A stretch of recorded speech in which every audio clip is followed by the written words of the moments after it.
Se tiene un elemento A992 W14/90 para soportar una carga como se muestra a continuación. Esta carga acá. PD es la carga muerta y PL es la carga viva. ¿Ok? 140 y 420 kits respectivamente. Ahora, hay algo más que nos dice el ejercicio. No lo anoté porque sería mucho texto, pero nos dice básicamente que hay una restricción, un arrastramiento a la mitad de la columna. ¿Ok? Que únicamente restringe el pandeo lateral alrededor del eje Y. ¿Ok? Arrastramiento para el eje Y. ¿Ok? Eso nos dice. Bien.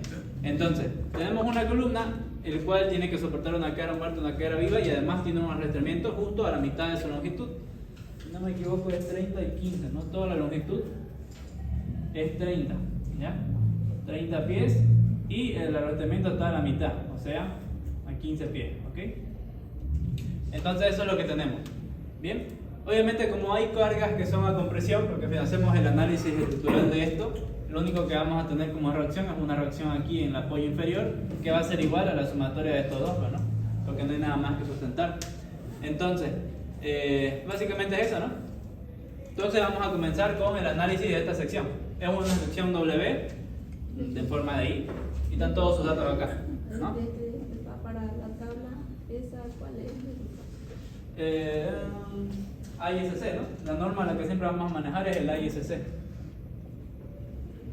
Esta es la norma, ¿ya? Ya. Y este tema es el capítulo D, ¿no? Capítulo E, perdón. Capítulo E. ¿Ya? Eso. Bien. Entonces, como tenemos carga, lo primero que vamos a hacer es la mayoración para ver qué carga última es la que tiene que soportar este perfil que nos están dando. ¿Ok? Entonces, veamos la mayoración de carga.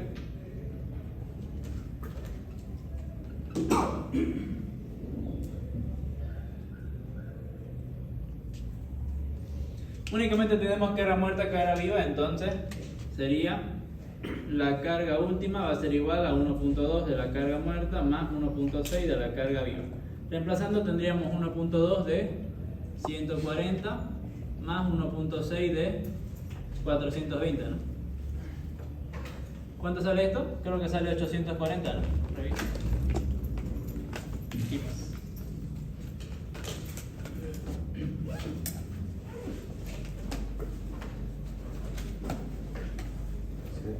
¿Sí, no? Ya. Entonces ya tenemos nuestra carga última, que es la que tiene que resistir nuestra resistencia de diseño de este miembro. Bien, entonces ya hallamos lo que viene siendo la carga última que tenemos que tiene que resistir este perfil. Entonces ahora lo que viene a continuación es calcular las características de la sección, ¿no? La esbeltez de la sección, para ver si es una sección esbelta o no esbelta, ya que en miembros a compresión, si el miembro es esbelto, hay que hacer otra verificación más que si el miembro no es esbelto. ¿Ok? Entonces para ello nos vamos a ir en la norma AISC, en el capítulo B, la tabla D41A. ¿Ok? Esta de acá. En el capítulo B, la tabla D41A. ¿Ok? Recomiendo que ya se vayan imprimiendo la norma para que aprendan a manejarla y todo eso, ¿no? Entonces vamos a poner acá clasificación de la sección.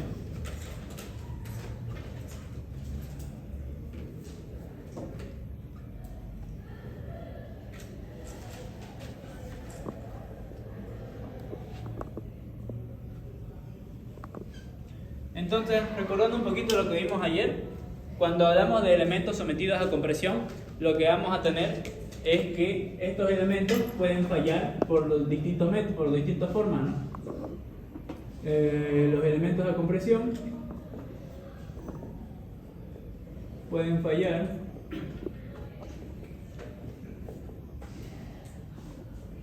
por los siguientes motivos, ¿no? Por pandeo local,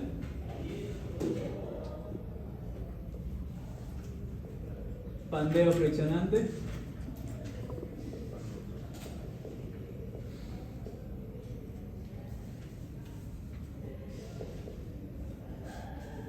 pandeo torsionante o pandeo por torsión también podríamos llamarle. Y después también está el pandeo flexo torsionante.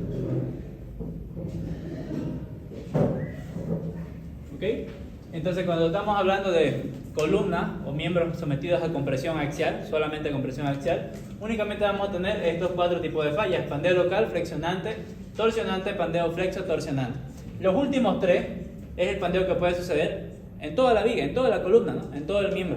Sin embargo, el primer tipo de falla, que es el pandeo local, es uno que ocurre en los elementos de la sección transversal, ¿ok? O sea, no es un pandeo que se da en toda la viga, sino que es un pandeo, como su nombre lo indica, local. Bien, entonces para ello, por ejemplo, en nuestro ejemplo número 2 tenemos una sección I, ¿no? Entonces, lo primero que hay que verificar es el pandeo local, si es que aplica el pandeo local para este caso o no. Bien, entonces por eso que básicamente vamos a clasificar la sección, bien, para ver si uno de los elementos es esbelto o no. Si es esbelto, entonces puede pandearse localmente, ¿ok? Obviamente aquí está todo unido ya y tiene una curvatura, pero no lo vamos a dibujar. Bien, ahí, ya. Entonces, obviamente, el elemento de acá es el ala y este de aquí es el arma, ¿no? Este es el ala y este es el arma. Este igual es un ala, bien. Entonces, en la tabla de acá, ayer yo les explicaba que hay 2 segmentos, ¿no? El primer segmento, que es del caso 1 al 4, habla sobre elementos rígidos. Y el caso del 5 al 9 habla sobre elementos rígidos. ¿Bien? Los primeros son los no rígidos y los otros son los rígidos. Van a disculpar. Entonces, los primeros del 1 al 4 hablan de los elementos no rígidos y del 5 al 9 hablan de elementos rígidos. ¿Cuál es la diferencia entre elementos rígidos y no rígidos? Como dijimos ayer, los elementos rígidos son aquellos de los cuales se conectan a otros elementos en ambos extremos de dicho elemento. Por ejemplo, el arma, en este caso, el arma únicamente es este pedacito de acá, ¿no? Es esto de acá y esto de acá, ¿cierto? Únicamente esa parte de toda la sección es lo que se conoce como el arma. Entonces, este elemento se está conectando a otro, ¿no? En ambos extremos, tanto aquí arriba como acá abajo, ¿verdad? Entonces podemos decir que este elemento para esta sección es un elemento rígido, ¿ya? El elemento del alma. Sin embargo, las alas por lo general no son rígidas. Bueno, casi siempre creo que no son rígidas, ya que únicamente hay un punto de ellos que está conectado a otro elemento. No están conectados otros puntos, como es este caso de acá, ¿verdad? Entonces, las alas serían elementos no rígidos, ¿no? Elementos no rígidos.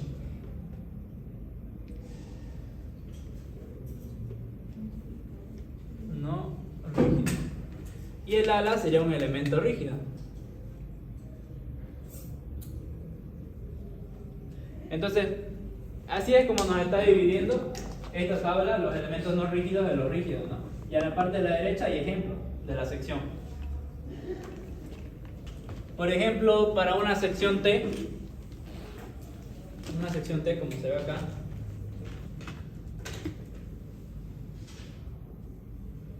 la parte del ala, que sería este elemento horizontal, ¿sería un elemento rígido o sería no rígido?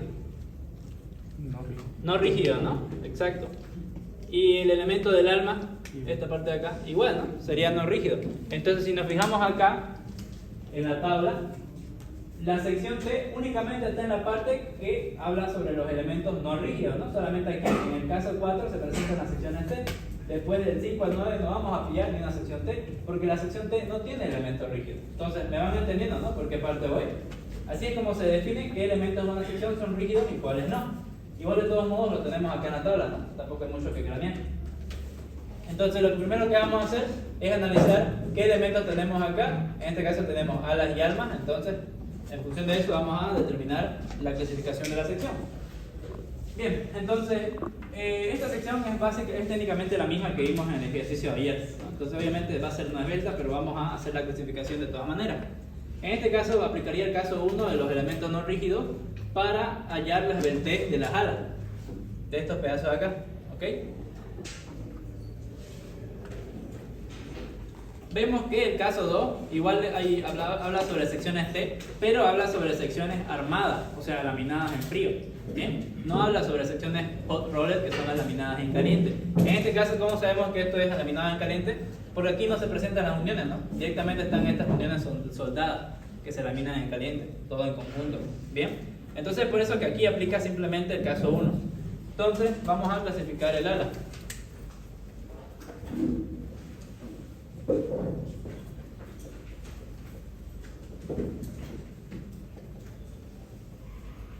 Clasificación del ala.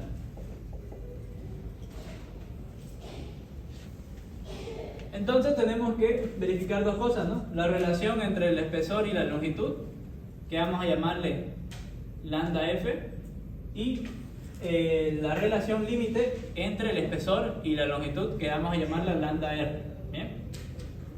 Entonces lambda f, como nos indica acá, es base sobre t. Bueno, b sobre t. Y lambda r va a ser 0,56 por la raíz de el módulo de elasticidad dividido entre la tensión de fluencia. Bien. Ahora, sin embargo, aquí en la especificación hay que tomar en cuenta qué valor es B y qué valor es T. Aquí nos indica, ¿no? Entonces hay que tener cuidado. Obviamente esta B no va a ser igual a este BF, ¿no? Porque BF es toda esta longitud, ¿no? La base del ala, toda la base del ala. Sin embargo, en la especificación nos dice que esta B chica es esta distancia de acá. Del centro de gravedad, perdón, del eje principal Y, digamos, desde la mitad de la sección hasta el extremo. Entonces esto nos indica que es B, ¿ok? Entonces por lo tanto podemos decir que B va a ser igual a BF sobre 2, ¿no? Vamos a dibujarlo más abajo, está muy juntito. Entonces BF sobre 2 dividido entre T. T en este caso nos dice que es el espesor del ala, ¿no? Esto va a ser T. Entonces va a ser igual a TF, ¿no? Que es igual es el espesor del ala, 0,71. Entonces TF, ¿no? Reemplazando los datos vamos a tener 14,5 entre 2 dividido entre 0,71. Y vamos a tener una respuesta, ¿no? Ahora calculando el lambda sub R, 0,56 multiplicado por la raíz de E sobre FY, ¿no? Reemplazando datos sería 0,56 por... ¿Cuánto es el módulo de elasticidad para aceros? Para acero dulce. 2,1 por 1,7. Sí, pero en KSI. 29.000. 29.000, ¿no? Exacto, 29.000 KSI. 29.000. Dividido entre el FY. ¿Cuál es la tensión de fluencia para un acero A992?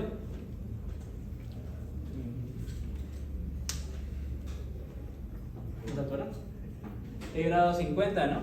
Es una tensión igual a 50 KSI. Vamos a ponerlo acá. FY igual a 50 KSI. ¿Ok?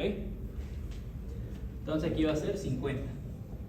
Esos tipos de datos es importante aprendérselo. Ya creo que el ingeniero se los menciona en la primera clase, si no me equivoco. Entonces es una tablita con 8 tipos diferentes de acero y tienen que aprendérselo, ¿no? Por lo general en el nombre del tipo de acero está la tensión de fluencia, pero por lo general no, en este caso no, por ejemplo. ¿Cuánto salen estos dos valores? 10,21. ¿El primero? Sí. 10,21. ¿Y el otro? 13,49. Ya. 13,49. Bien, entonces ¿cómo vamos a saber si esta sección, este elemento es esbelto o no esbelto? Si el límite de la relación entre el espesor y la longitud es mayor a la relación normal entre el espesor y la longitud. O sea, traducido, si lambda f es menor a lambda r, entonces el elemento va a ser no esbelto. Bien, si fuera al contrario, si f fuera mayor a lambda r, entonces el elemento sería esbelto. Bien, vamos a ponerlo mejor esto. Ahí. En este caso vemos que cumple, ¿no? ¿No ven? Este es menor a este, entonces ya está. Cumple y por lo tanto la sección, el ala es esbelta, ¿no? Perdón, es no esbelta. Es no esbelta. Listo, ya está. Ahora tenemos que clasificar el alma.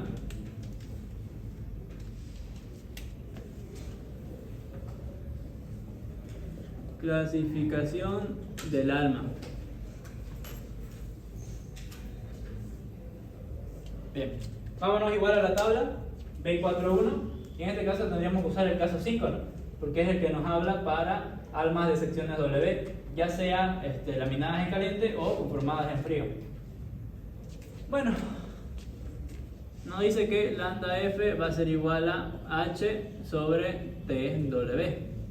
Y nos dice después que lambda R va a ser igual a 1,49.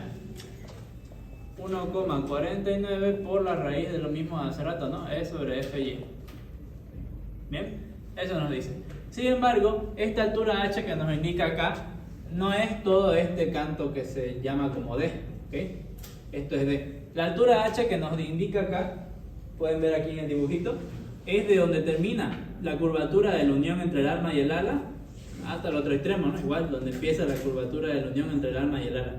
Esto es H, ¿bien? Entonces, aquí en la tabla de los datos de las propiedades de la sección nos da un valor que es este K, ¿bien? Este K es precisamente lo opuesto a este H.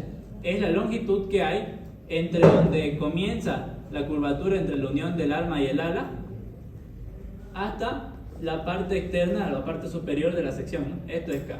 Y del otro lado también, ¿no? Esto igual es K. ¿Ok? Entonces ya podemos determinar este valor de H. Este valor de H sería igual a D menos 2 veces K dividido entre TW, ¿no? Que es el dato. Entonces ya calculando sería 14 menos 2 veces 1,31 dividido entre TW, que es 0,44. Bien. Después acá reemplazar, ¿no? 1,49 por raíz de 29.000 sobre FY, que es 50, ¿no? ¿Cuánto sale esto?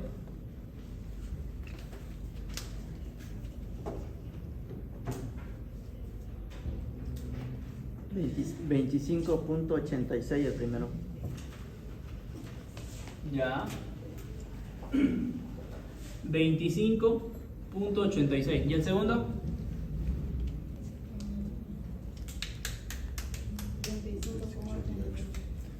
35.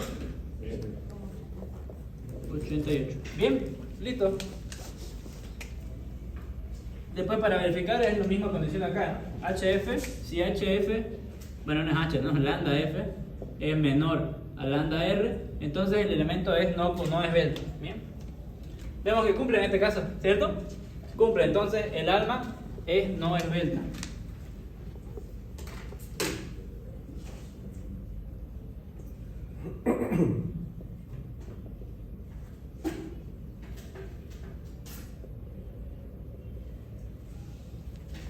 Y bueno, ya podemos poner una conclusión, ¿no? Para cerrar esta parte. Por lo tanto, la sección califica como no esbelta. ¿Eso hay que colocarlo en inglés o...? Ah, no sé. ¿Eso lo dijo el ingeniero? No sé. No creo. Los números más en inglés pues de paso. ¿Ah? Es lo mismo. Bien. Vámonos entonces ahora al paso número 3. Ahora, decir que acá la clasificación de la sección es no esbelta es una información muy importante. Para ello tenemos que irnos ahora al capítulo E, a la tabla que está al inicio del capítulo E, el cual es la tabla esta, ¿no? La User Node E1.1. Bien. Aquí, como expliqué anoche, tenemos varias secciones transversales y aquí nos dice, hay dos columnas, ¿no? Sin elementos esbeltos y con elementos esbeltos. Entonces, según estas dos columnas, en este caso aplicaría la primera, ¿no? Porque no tenemos elementos esbeltos, ¿cierto? Entonces, como tenemos una sección y es simétrica en ambas direcciones, tanto en X como en Y, entonces aplicaría el primer caso, ¿no? Entonces habría que verificar las secciones en el capítulo E, E3, E4. E3 que corresponde al pandeo flexionante y E4 que corresponde al pandeo torsionante. Estos FB y FT, sus significados están aquí abajo, ¿no? Aquí dice el significado, pero en inglés. Bien. Entonces hay que hacer eso. Sin embargo, a diferencia del capítulo de tensión, no es tan fácil como únicamente verificar el estado por tensión de fluencia y tensión de rotura, ¿no? Como en tensión con detracción. En este caso no es tan directo, sino que para calcular ahora lo que viene siendo la resistencia nominal sigue siendo la misma, ¿ya? Por si acaso, nosotros tenemos que calcular la resistencia de diseño, ¿no? Este es el objetivo, calcular la resistencia de diseño. Para ello necesitamos la resistencia nominal. ¿Ya? Y la resistencia nominal sigue siendo la misma. P sub n, que es la resistencia nominal, igual al esfuerzo nominal Fn por el área gruesa. ¿Ok? Esa sigue siendo la fórmula. Sin embargo, ¿cuál es el problema acá? El problema ahora es determinar cuánto es F sub n, ¿no? Ya no es Fy, ¿no? Creo que en tensión directa tenemos que ocupar Fy, ¿no ves? Sin embargo, en este no, tenemos que aplicar un esfuerzo o una tensión nominal. Entonces el problema radica en calcular esa tensión nominal. Bien, entonces para ello se calcula la tensión nominal en función de E3 y E4. O sea, se puede calcular la tensión nominal Fn tanto para E3 como para E4, ¿ok? Dependiendo del caso que aplique. En este caso, E3 siempre va a aplicar. Entonces vamos a comenzar a calcular Fn para E3. Sin embargo, para calcular Fn hay otro problema. Tenemos que calcular cuánto vale el Fe. ¿Qué es el Fe? Es lo que vamos a calcular ahorita.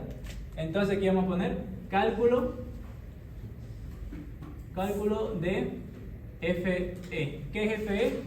Es la tensión elástica de pandeo. ¿Bien?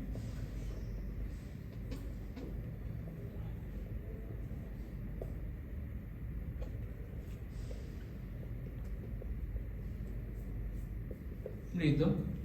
Entonces eso es lo que vamos a calcular, la tensión elástica de pandeo.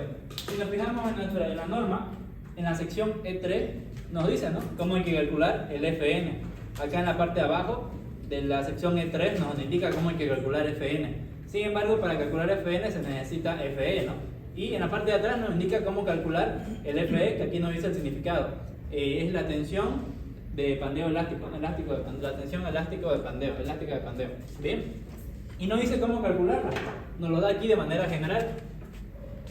Nos dice que Fe es igual a pi al cuadrado por el módulo de elasticidad dividido entre la esbeltez, ¿no?, del elemento al cuadrado.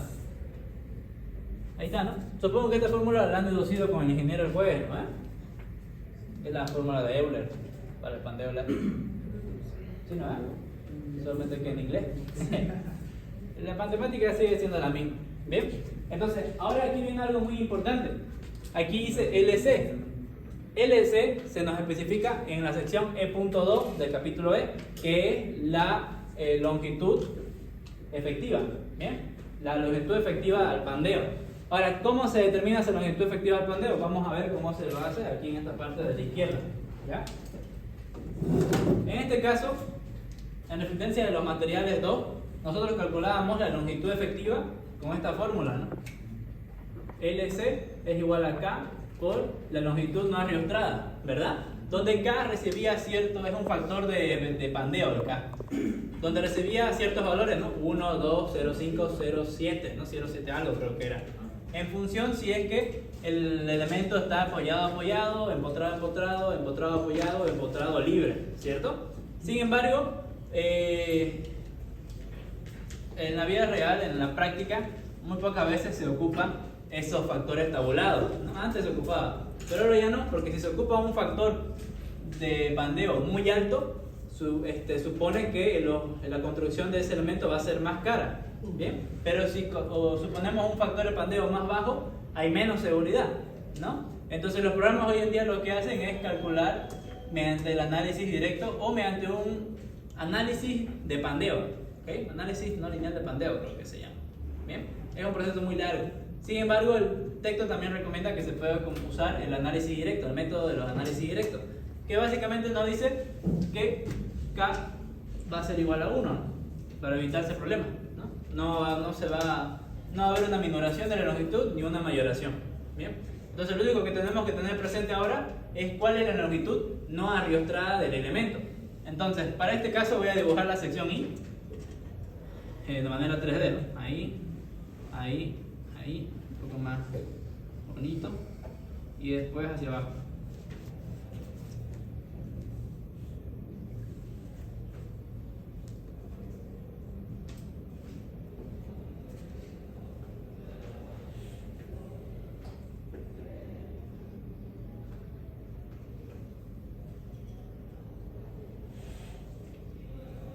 Bien, sí, más o menos. ¿Ya? Es una sección I. Falta acá. Listo, ya está. Entonces, ahora para esta sección, su eje Y de la sección es el eje vertical, ¿no? Vamos a hacerlo con azul. Todo esto de acá es el eje Y, ¿bien? Y este de acá es el eje X. Y obviamente saliendo de la pizarra está el eje Z. Visto acá en este lado, el eje Y pues sería este de acá, ¿no? El que está en el sentido donde se encuentra la mayor inercia. Y en el eje X se encuentra en esta parte, ¿no? Y el eje Z hacia arriba, verticalmente. Listo. Esos son los ejes, ¿bien? Entonces, tenemos como información que existe un arrastramiento alrededor en la misma dirección del eje Y. ¿Eso qué me dice? Que hay un arrastramiento acá, en este eje. Por lo tanto, el arrastramiento estaría acá, ¿no? Como dice a la mitad, pues a la mitad más o menos, ¿no? Entonces aquí va a haber otro elemento. No voy a dibujar la sección del elemento porque sería mucho texto. Sin embargo, ahí está, ¿no? Ahí tenemos un elemento que está conectado a L medio, ¿no? Está arrastrando, por así decirlo. Obviamente, para evitar problemas, está arrastrando así, ¿no? En los extremos. Porque si estaría solamente en un punto, pues ya habría un detalle más, ¿no?, que considerar. Sin embargo, vamos a considerarlo así. El arrastramiento está a ambos lados del elemento, del eje Y, en dirección del eje Y. Bien. Entonces, ahora hay que ver este elemento de acá de arrastramiento. ¿Qué pandeo, en qué eje nos lo está restringiendo? Bien. La longitud total es esta de acá, ¿no? Esta de acá es la longitud total. Esta es L, que vale 30 pies. ¿Ok? No nos dice ni un detalle de la unión, entonces únicamente hay ese arrastramiento en sentido del eje Y. Ahora, hay que ver alrededor de qué eje está evitando este arrastramiento que el elemento pandee. ¿Cómo vamos a hacer eso? Con la regla de la mano derecha. Entonces, cuando hablamos de pandeo alrededor del eje Y, nos referimos a el pandeo que ocurre en esta dirección. Ponemos el pulgar en dirección del eje Y vemos por dónde cierra la mano, ¿no? Entonces sería un pandeo en este sentido, alrededor del eje Y. ¿Ok? Ese sería el pandeo alrededor del eje Y. Alrededor del eje X, ponemos el dedo en dirección del eje X y vemos por dónde cierran los dedos, ¿no? Entonces el pandeo alrededor del eje X sería en este sentido. ¿Ok? Ese sería el pandeo alrededor del eje X. Y alrededor del eje Z lo mismo, ¿no? Así. ¿Ok? Entonces hay que ver qué pandeo me restringe este arrastramiento que está en la dirección de Y. ¿Ok? Entonces, vemos que si analizamos bien, a ver, vamos a preguntar, ¿en qué dirección me impide el pandeo este arrastramiento? Sabiendo ya cuáles son los ejes de pandeo, ¿no? Cómo rotan, cómo es el pandeo en función alrededor de los ejes. En el eje Y. En el eje Y, vemos que el eje Y, cuando hablamos de pandeo alrededor del eje Y, va a ser en este sentido, ¿no? Entonces se va a pandear en este modo, o sea, el elemento va a ser así, ¿no? Se va a pandear así. Entonces, ¿este arrastramiento impide este movimiento? No, porque para que lo impida aquí tendría que estar el arrastramiento, ¿cierto? Sí. Contrario a la dirección del pandeo, ¿verdad? Entonces, por ende, ¿en qué eje de pandeo me estaría restringiendo este arrastramiento? ¿Qué dirección de pandeo? En el X, ¿no? Porque vemos que si ponemos el dedo en esta dirección, vemos que se puede pandear así, ¿no? En esta dirección. Entonces, así, ¿no? ¿Ves? Así tendería a pandear este elemento. Sin embargo, este elemento de arrastramiento me está evitando este pandeo, ¿cierto? Entonces, por lo tanto, vemos que la longitud no arrastrada de X va a ser L medio, porque está evitando la rotación del pandeo alrededor del eje X. ¿Bien? Entonces, ya una vez definido eso, ya podemos determinar nuestro LC, ¿no? Que es igual a L, la longitud no arrastrada. Entonces, aquí vamos a determinar LCX, LCY y LCZ. ¿Okay? LCX, como vemos que el arrastramiento está pidiendo el pandeo alrededor del eje X, entonces aquí va a ser, ¿cuánto? L medio, ¿no? ¿Cierto?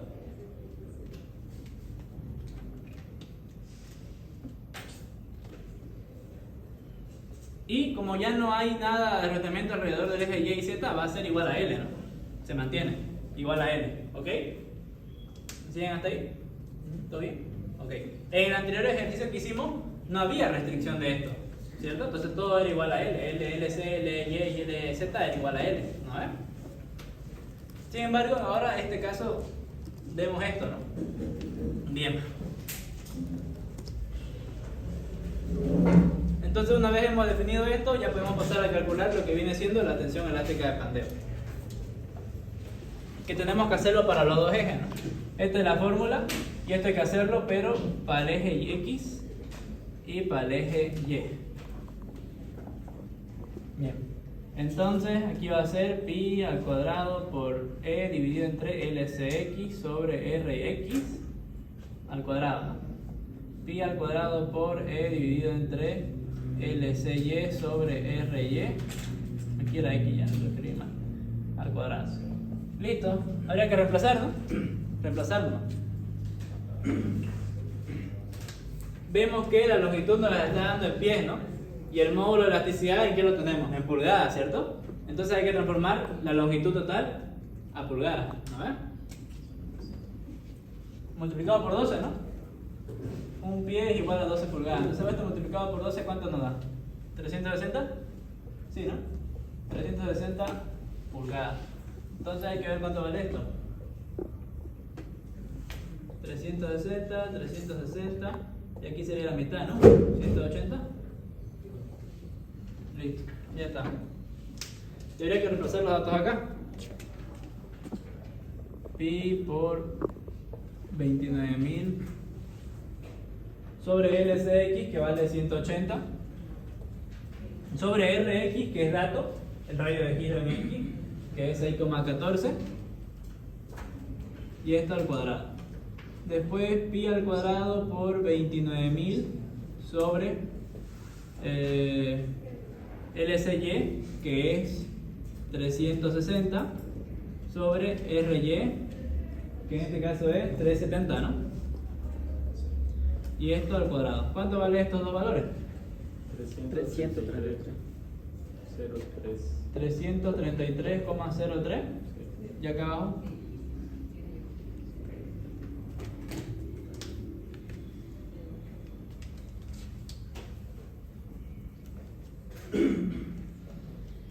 $30.23. Sí. Ya. Es una tensión, ¿no? Entonces va a ser KSI. KSI, KSI. Bien. Ahora hay que ver si aplica en la sección E4, ¿no? ¿Qué nos dice la sección E4? Habla sobre pandeo torsional y flexo torsional. En este caso el flexo torsional no entra, ¿no? Por lo que ya lo descartamos en la tabla anterior, en la E1.1, donde nos dice que para este tipo de sección únicamente aplica pandeo flexionante y pandeo torsionante, no nos habla de flexo torsional. Entonces, hay que ver acá las delimitaciones que nos da la norma, ¿no?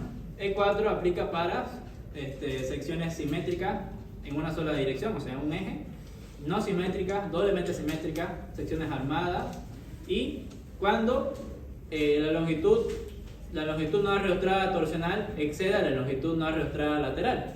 ¿Bien? ¿Eso a qué se refiere? Se refiere, la longitud no arreostrada torsional es el LZ y la longitud no arreostrada lateral son los X y Y. Entonces, si LZ es en algún punto mayor a X o a Y, entonces aplica E4. ¿Bien? Si la sección fuera, digamos, no fuera doblemente simétrica, a ver. Claro, si la sección, por ejemplo, fuera doblemente simétrica, pero LC es igual a LY y LX, entonces no aplica E4, porque no habría que aplicar, ¿no? Como el anterior ejemplo, ¿no? El que hicimos anoche en virtual, LCZ era igual a Y y X, por lo tanto E4 no aplicaba. Sin embargo, en este caso, LZ es mayor a LX, ¿no? Entonces, por lo tanto, hay que aplicar E4, ¿bien? Entonces, en este caso, E4 aplica, ¿no? Entonces, aquí me olvidé ponerle según E3, ¿ya? Esto que acabamos de hacer es según E3. Ahora hay que hacer igual, seguimos en el mismo paso. Vamos a calcular la tensión elástica de pandeo, pero ahora según E4. ¿Bien? Voy a borrar eso que está ahí. Si no, le sacaron foto. ¿Sí? El aire. A ver.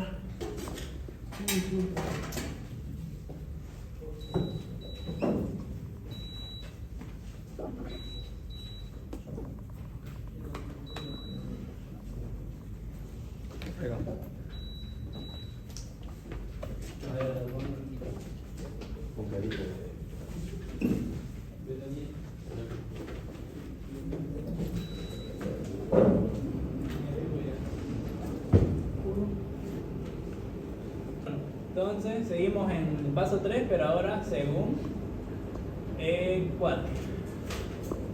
Listo. Entonces, ahora hay que ver qué parte de E4 aplica. A ver. Entonces, ya vimos que LC es mayor a LX, por lo tanto, aplica sí o sí E4. Ahora hay que ver qué parte de E4 aplica, porque tenemos varias partes: E4A, E4B, E4C. E4A dice para miembros doblemente simétricos girando alrededor de su centro de corte. Después nos dice para miembros, el B por ejemplo habla sobre miembros simétricos en una sola dirección rotando alrededor de su centro de corte. Y ya el inciso C es para miembros no simétricos, o sea, miembros asimétricos, ¿ya? En este caso aplica la sección A, ¿no? E4A. Entonces hay que aplicar esta fórmula, donde lo que vamos a calcular es FEZ, porque estamos hablando de torsión. FEZ va a ser igual a pi al cuadrado por ECW dividido entre LCZ al cuadrado más G por J por 1 sobre inercia en X más la inercia en Y. ¿Ok? Sí. Ahora aquí tenemos un dato que no está ahí en las propiedades de la sección, ¿no? Porque es esta G. La G es el módulo de elasticidad transversal, ¿no? Entonces el módulo de elasticidad transversal se puede calcular de la siguiente manera: el módulo de elasticidad longitudinal dividido entre 2 multiplicado por 1 más un factor mu. Bien, este de acá, este mu tiene su valor, está tabulado y creo que es el mismo para las secciones de acero dulce. Está en esa tablita que les mostró el ingeniero, pero no me acuerdo muy bien qué valor tenía. Me voy a fijar en mi libro ya.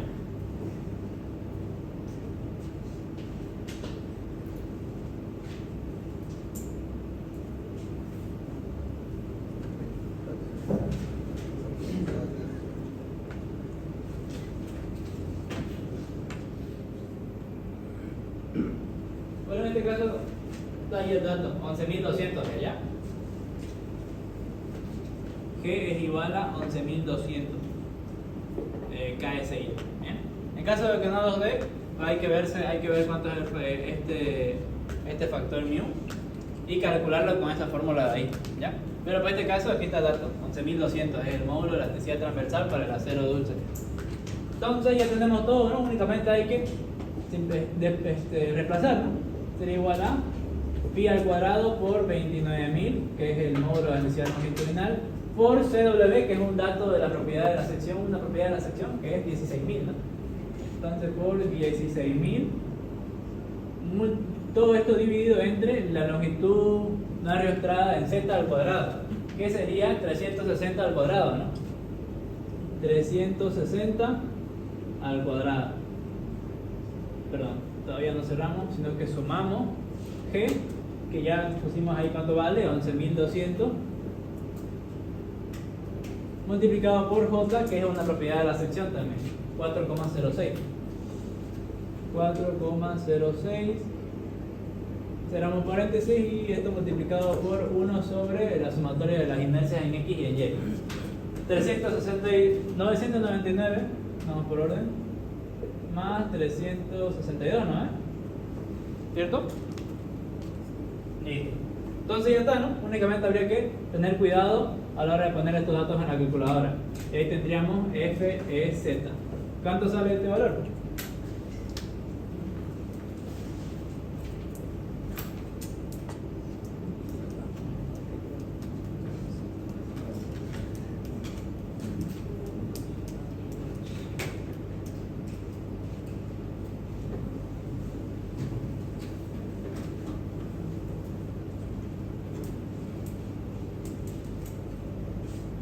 $0.135.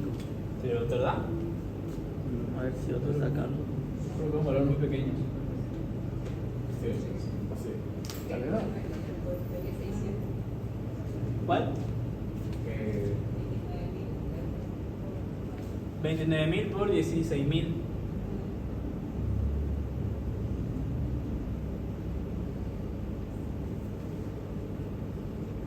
Cuadrado con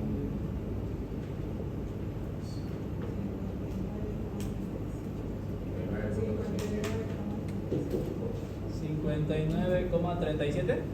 Un decimal más. 37. Ah, ya, periódico. ¿Cuánto? Cada vez ahí, ¿no? Bien, entonces ya tenemos los tres valores que nos pide calcular, ¿no? Tanto la sección E3 como la sección E4. Ahora, ¿cuál de estos se escoge? Siempre se escoge el más desfavorable, ¿no? En este caso sería el menor, ¿cierto? Entonces el más desfavorable en este caso sería este, ¿no? F y. Entonces este es el que vamos a escoger. Y con el que vamos a calcular la tensión nominal. Claro, tensión o esfuerzo nominal.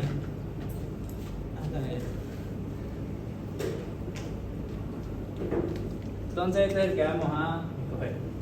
Vamos a ver acá, por lo tanto, FE va a ser igual a FEY, que es igual a 30,23.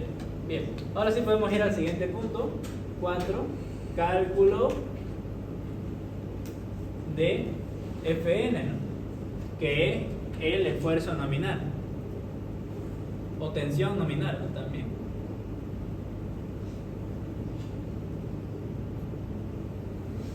Ahí está. Ahora, ¿cómo se calcula la tensión nominal? Eso está en la sección E3 de la norma, ¿no? En la sección E3 de la norma nos da dos parámetros que hay que, bueno, un parámetro que hay que considerar. Nos dice si FY, si no me equivoco, o es FY, ¿no? Nos dice que la división de la tensión de fluencia entre la tensión elástica de pandeo, si esto es menor a 2,25, nos da una manera de calcular la tensión nominal, ¿no? Nos dice que Fn es igual a 0,658 elevado a la Fy sobre Fe multiplicado por Fy. ¿Sí? Y en caso de esto fuera mayor a 2,25, pues nos da otra alternativa para calcular el esfuerzo nominal, el cual sería 0,877 de Fe, si no me equivoco. A ver, sí, exacto, 0,877 de Fe. Bien. Entonces lo que hay que hacer es verificar esto. Entonces reemplazamos, ¿no? Fy, ¿cuánto es? 50 dividido entre Fe, que es 30,23. ¿Esto cuánto sería? 50 entre 30,23. 1.65. Entonces esto es menor, ¿no? Menor al límite, que es 2,55. Por lo tanto, vamos a calcular con esto. Ahora esto tiene también sus subíndices, ¿no? Esto es E3A y esto es E3B. ¿Bien? Entonces vamos a calcular según E3A, ¿no? Aplica E3A. Por lo tanto, Fn va a ser igual a 0,658 elevado a este valor. Para evitar errores por redondeo vamos a poner todo esto, ¿ya? No 1,65, que sería 50 entre 30,23 y multiplicado por Fy, que es 50. ¿Cuánto sale Fn?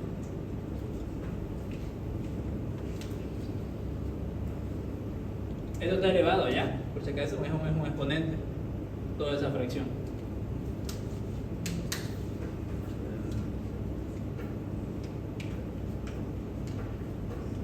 $25.023.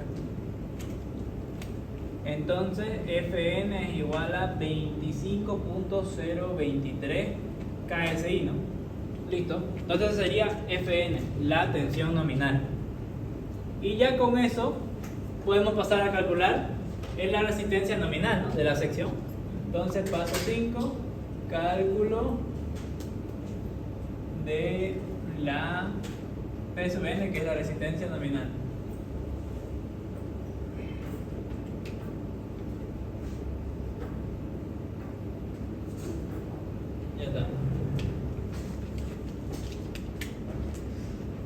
entonces P sub n es igual a F sub n por el área gruesa. Reemplazando datos tendríamos 25,023 por el área gruesa. ¿Cuánto es? 26,5, ¿no? 26,5. ¿Cuánto sale esto? 663.077. 0,77. Listo. Ahora tenemos que verificar si esto cumple, ¿no? Esto está en KIPS, ya no está en KSI, porque aquí es KIPS por, KSI por pulgada al cuadrado. Entonces ahora hay que verificar si esto cumple. Bien. La carga última siempre tiene que ser menor o igual a la resistencia de diseño, que es el P sub n multiplicado por el coeficiente de seguridad, que para compresión, para elementos a compresión, el coeficiente de seguridad es 0,9, ¿ok?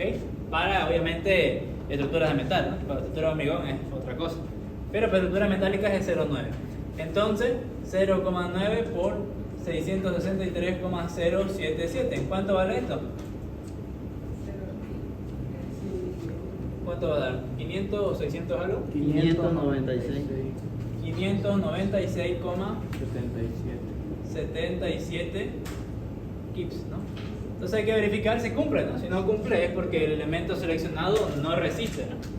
No aguanta las solicitaciones actuantes. Entonces, ¿cuánto es la carga última? 840, ¿no? Se pasa por bastante. 840 tiene que ser menor o igual a la resistencia de diseño de la sección, que es 596,77. Vemos que esto no cumple, ¿cierto? Entonces podemos decir, como una conclusión, bueno, aparte de poner aquí que no cumple, hay que poner una conclusión.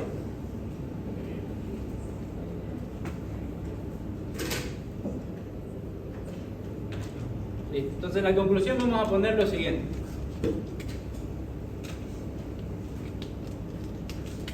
El miembro seleccionado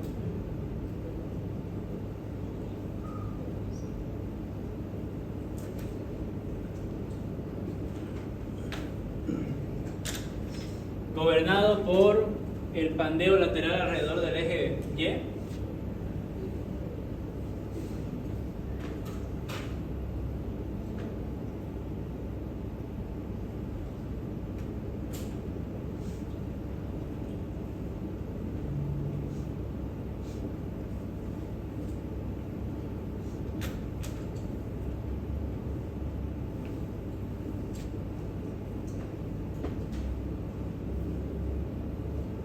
no cumple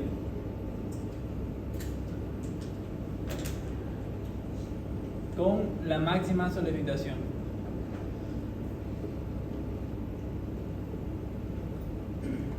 Bien, entonces esa sería la respuesta. El miembro seleccionado que está siendo gobernado por el pandeo lateral alrededor del eje Y no cumple con la máxima solicitación. Por lo tanto, se recomienda elegir otra sección que se cumpla. Listo. Ahí tenés la respuesta. Entonces, obviamente, en los ejercicios que nos ponga el ingeniero no siempre va a cumplir, ¿no? Está bien que a veces ponga un ejercicio que no cumpla. Por ejemplo, en mi examen final del anterior semestre era un ejercicio donde había que determinar si el miembro que nos daba él cumplía por solicitaciones combinadas, es decir, por normal y por flexión. Y no cumplía ni normal ni flexión. Entonces, si no cumple, no cumple. Si hicimos bien los cálculos y no cumple es porque el miembro seleccionado, la sección seleccionada, no cumple para esa solicitación. ¿Está bien? Entonces estaría la respuesta.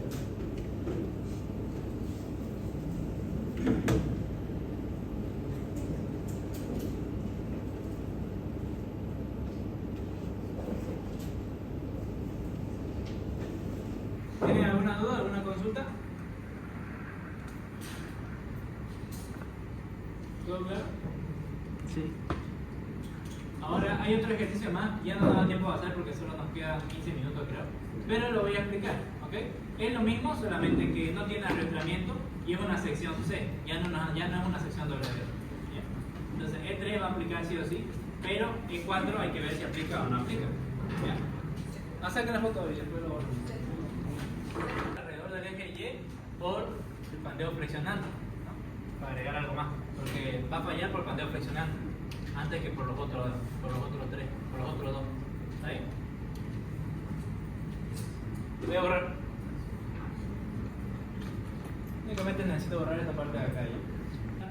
Una carga, pero nos va a preguntar, se tiene un miembro, en este caso es A36, es un A36 y es una sección C.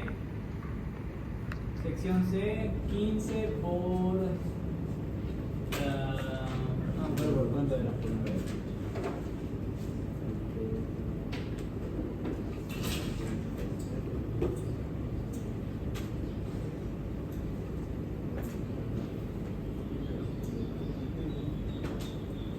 Por 40. Bien, A36, una sección 15 por 40. Bien. Determinar la máxima capacidad resistente para el miembro seleccionado. Bueno, que puede soportar la sección.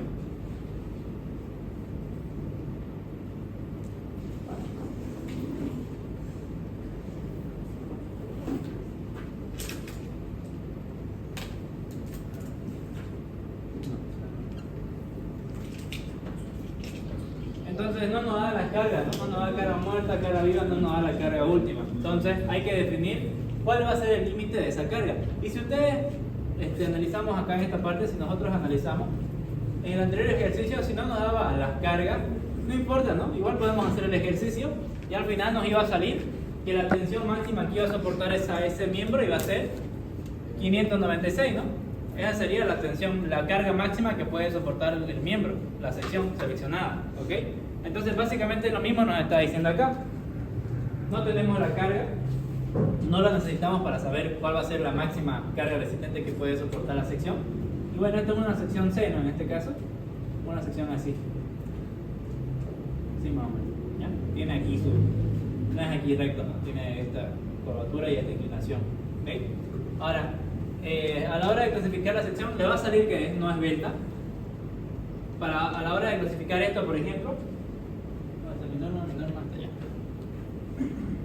igual hay que venirnos a la tabla B41A. Y en este caso, las secciones C igual se encuentran en el mismo lado que para las secciones W. En la sección 1, perdón, las alas estaban para el caso 1 de elementos no rígidos, o sea, ahí en esa parte vamos a clasificar lo que viene siendo las alas. Y para el alma sería igual, ¿no?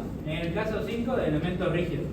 Entonces habría que aplicar los mismos casos, serían las mismas fórmulas, solamente que acá los datos cambiarían, ¿no? Por ejemplo, en este caso, este B de acá sería directamente BF, ¿no? Porque es toda esta distancia de acá, todo esto es BF. Y en la especificación nos dice que esta B de acá es esta distancia, ¿no? Entonces es la misma, por lo tanto B va a ser igual a BF, ¿no? Ya no tendríamos que dividirla entre dos, directo va a ser BF. Y ahora en cuanto a la altura, acá a la hora de clasificar el arma es el mismo concepto. H es la distancia desde donde termina la curvatura de la unión entre el arma y el ala, o sea esta distancia de acá, hasta donde empieza de nuevo la curvatura de unión entre el arma y el ala. Entonces esto es H, ¿no? Entonces igual va a ser lo mismo, ¿no? Va a ser D, que es toda esta distancia, menos 2 veces K, que va a ser esta otra distancia de acá. Esto va a ser K y esto va a ser K. Obviamente son otros datos, ¿no? Esto va a ser K y eso va a ser K. Después, ¿qué más?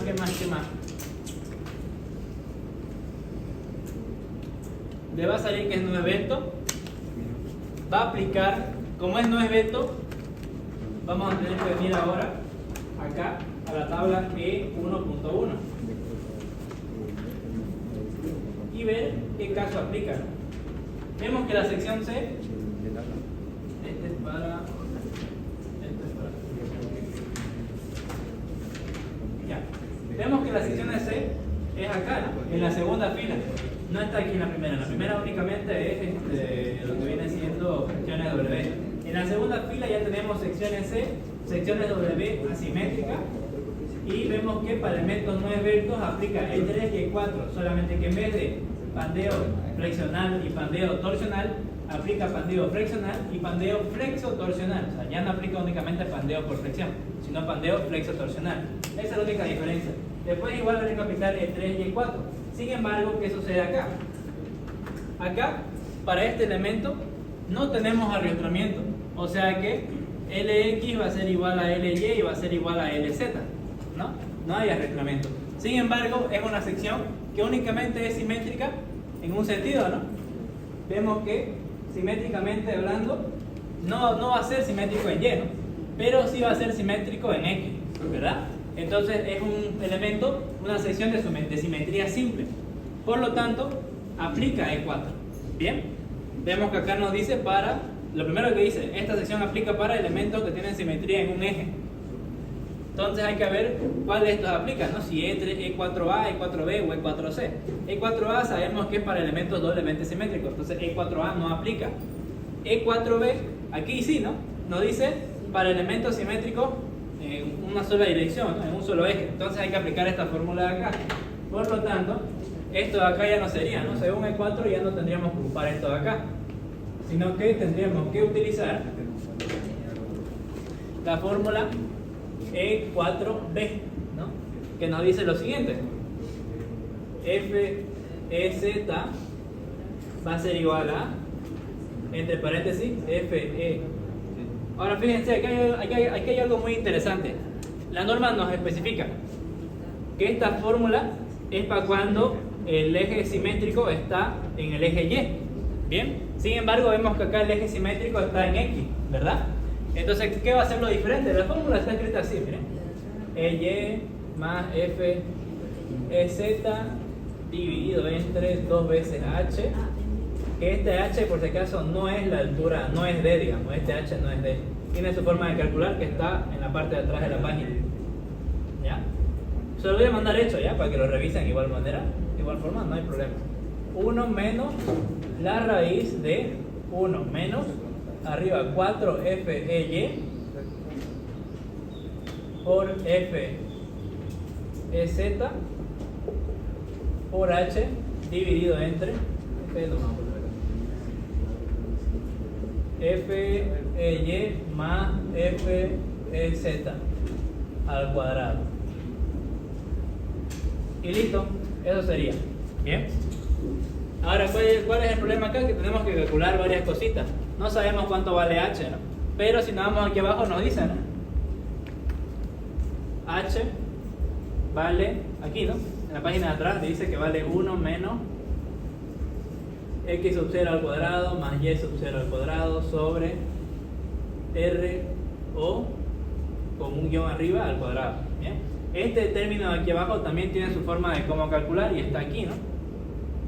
RO al cuadrado ya va a ser igual a X al cuadrado más Y sub O al cuadrado o sub 0, no creo que es sub O, más las inercias, la sumatoria de las inercias dividido entre el área gruesa. ¿Bien? Entonces tenemos esa forma de calcular eso, donde este de acá, X O sub 0 y Y O sub 2 es dato, ¿ya? ¿Y qué más? ¿Qué más tenemos acá? Acá, miren. Este FZ se calcula de la siguiente manera. FZ es igual a, similar a los anteriores, pi por E por CW dividido entre LCZ al cuadrado. Solamente que acá se va a multiplicar por 1 sobre el área gruesa por R sub O al guión al cuadrado. ¿Bien? O sea, este valor de acá. ¿Ok? Entonces ya con eso podemos calcular la tensión elástica de pandeo, ¿no? En este caso. Vemos que es una fórmula un poco más compleja, ¿no? Pero es de igual manera aplicar fórmulas. Ya tenemos las fórmulas, hay que reemplazar datos. ¿Bien? Y calcular de esa manera. De igual forma, se escoge el menor, ¿no? El menor entre este FE y este otro FX y FY. ¿Está bien? Se escoge el menor valor. Y ya después los pasos siguientes son lo mismo, ¿no? Esto es lo mismo y esto es lo mismo. ¿Ok? Sin embargo, no tenemos con qué comparar, ¿no? No tenemos la carga última. Simplemente lo que calculemos va a ser la carga máxima de diseño para esa sección. Esa es la única diferencia. ¿Ok? Esa es la carga máxima de diseño. Y puede haber variaciones aquí en esta parte del ejercicio donde termina. Podría decirnos tenemos la carga última y sabemos que la carga muerta es esto, calcular la carga viva máxima que puede soportar la sección. Es un despeje. Entonces, tenemos acá la resistencia de diseño, verificamos si cumple, ¿no? Entonces tendríamos que calcular nomás la carga viva, que es P sub U igual a 1,2 de la carga muerta más 1,6 de la carga viva. Entonces, este de acá es la carga máxima que puede soportar la sección, ¿no? Entonces, carga viva tiene que estar en función de este valor de acá, que sería la carga máxima que puede soportar la sección. Entonces, si nos pide, por ejemplo, calcular la carga muerta o la carga viva y nos da de dato ya sea la muerta o la viva, pero no las dos a la vez, únicamente hay que hacer un despeje, ¿no? Hacemos un despeje y calculamos cuánto es la carga máxima viva o muerta que puede soportar esa sección. Después, ¿qué otra forma podría haber? En el primer parcial, por ejemplo, hubo un ejemplo interesante, que capaz ese lo veamos en la siguiente clase, donde nos dio, creo que se lo mostró, ¿no? En la primera clase, un pórtico atirantado. Aquí está. Bueno, articulado, parecía más una cercha que un pórtico. Ahí, ¿no? Donde a primera cuenta parecía que era hiperestático, pero no, por todas estas articulaciones que tiene aquí arriba. Y nosotros aplicamos el grado hiperestático total, nos iba a dar que era isostático. Y aquí teníamos una carga de viento, que no sabíamos cuánto valía. La pregunta era calcular la carga de viento. ¿Cómo lo vamos a calcular? En función de este valor, de la máxima resistencia que puede tener la sección. Lo puede decir, hacerlo esto para compresión y para tracción, puede decir. Entonces lo que hay que hacer es analizar esto y ver cuánto es la carga que va a haber acá, ¿no? Que como esto es una sección inclinada, obviamente no va a ser simplemente P, va a ser P por seno o coseno, ¿no? Lo que corresponda, o sea, en función a este ángulo de acá, o sea, isodógico, ¿no? Nada nuevo. La única diferencia es que nos decía el ejercicio 3 era así, con esta carga, y el ejercicio 4 era lo mismo, pero al revés, ¿no? Yo creo que el 3 era así primero y el 4 era al revés. La cosa es que el 3 se salía esto con tracción y el 4 salía esto con presión. Entonces eran dos ejercicios, ¿no? Analizar, verificar si cumplía a tracción y a compresión. ¿Bien? Y es un elemento, si se dan cuenta, esto no tiene rigidizadores, no tiene arrastramiento, por así decirlo. Entonces sus longitudes van a ser iguales. LC igual a LX igual a LY, ¿no? Y creo que era un angular, entonces sí aplicaba E4. A en la otra clase vamos a ver ya angulares, ¿no? Que es otra manera de calcular, no es lo mismo. O sea, hay más fórmulas, hay más cosas que verificar. ¿Ya? Entonces, se los voy a mandar al claro, el avance. Bien, hasta más tarde. Bien, gracias por venir. Les encargo la lista, no sé dónde.